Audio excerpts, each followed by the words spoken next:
day the Lord has made. Let us rejoice and be glad in it. Welcome to another morning motivation with Marcus, and we are getting closer to my birthday.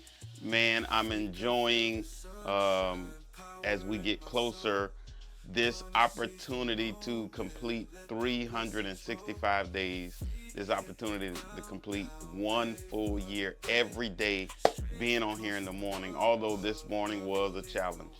This morning was a challenge. I was in pain this morning, still in pain actually, and just fighting to get through it, just fighting to continue to move forward today, just fighting to continue to push. And so I've been telling you about my book, and I've been reading little excerpts from the book. So if you haven't caught the last few days, actually I think I just started yesterday, and so I'm going to be doing this periodically, um, so that you can get little snapshots of the book. And we were reading from chapter 1 entitled David, and so I'm still in that chapter entitled David, and I'm going to read just a small excerpt from the book. Men don't cry, I was told. Men don't cry. What I perceived was that grown men didn't have challenges. And even if they did, they overcame those challenges alone or without making it look like it was a challenge. I always feared that I could never do that, or that I really wanted to do that. Mm, mm. What we need to look at is, how do we perceive things? When we're given information, when we're told something, even sometimes when we see something, right? They say, believe nothing of what you say and believe half of what you see. Think about that for a moment. You know, let's say you see uh, a male and a female, and they walk into a store and they're hugging. You could perceive that they're husband and wife, but they could be brother and sister. They could be cousins. And so a lot of times we either hear stuff or we see things, and we come up with our own conclusion. We come up with our own facts, or as I've heard before, alternative facts. We come up in our head these ideas, these things of how certain things go. And here I was talking about in the book how I perceive what it looked like men were doing.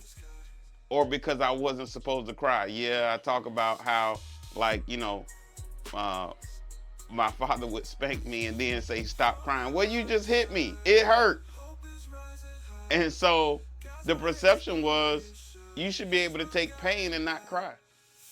You should be able to go through something and not cry. I talked about the pain and stuff that I'm having right now. I'm telling you that I'm in pain, yet I'm pushing through it. And so while it is painful, before I was perceived, you didn't say anything. You don't acknowledge it. Or that's what I perceived. Or that men don't have pain. And if you do, you don't cry about it. You don't tell everybody. You don't say anything. You don't physically shed tears. And so I tell you, or ask you today, what is it that you see that you may be potentially perceiving wrong, that you may be looking at wrong, that you may be coming to your own conclusions? So maybe you ought to stop and ask somebody. So let's put that in perspective in a job or a business. You want the business because it looks like they're making a lot of money and they're driving what they're driving. But is it easy to run the business? You're looking at the job that they're doing and you say, oh, they're making a lot of money because of what they're driving. Or you may even know what they're making, but do you know what they're doing day to day? Do you know what it is costing them to get that paycheck? Do you know what it's costing them to run that business? You perceive it to be easy because they may make it look easy. You know, I watch my dad preach every Sunday, and he puts preparation and time into that.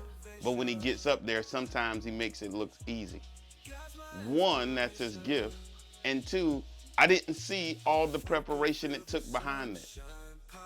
We see comedians get up and do a routine. We don't see all the preparation they put behind it.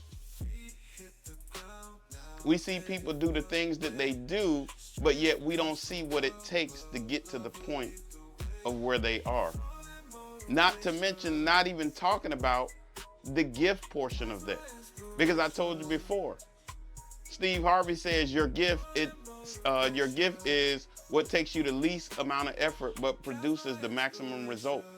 As a drummer, I have a gift. Before I even took any lessons, I could get on a set and keep a beat. That is a gift. It didn't take me much effort to do. It was like it just came to me. A lot of what LeBron James had, a lot of what Michael Jordan had, a lot of what Kobe Bryant had were gifts. However, they put in the work to excel and surpass what their gifts were already given to them. Again, just the perception of what we see and what we might be telling ourselves as opposed to what actually may be. And so that's my time for today. Listen, get the book. We are still doing the Cyber Monday sale. We're doing it to the end of this week until my birthday. I'm telling you, I think it will really help you. It'll help someone you know. So get 3 copies. Right now, only $15. Go to marcusjscott.com, marcusjscott.com, or thedrunkenpreacher.com and sign up. Get on our list. But I really believe this will bless you. Make it a Christmas gift, all right? So that's our time for today. And until tomorrow morning, always have a heart of gratitude and the strength to keep moving forward.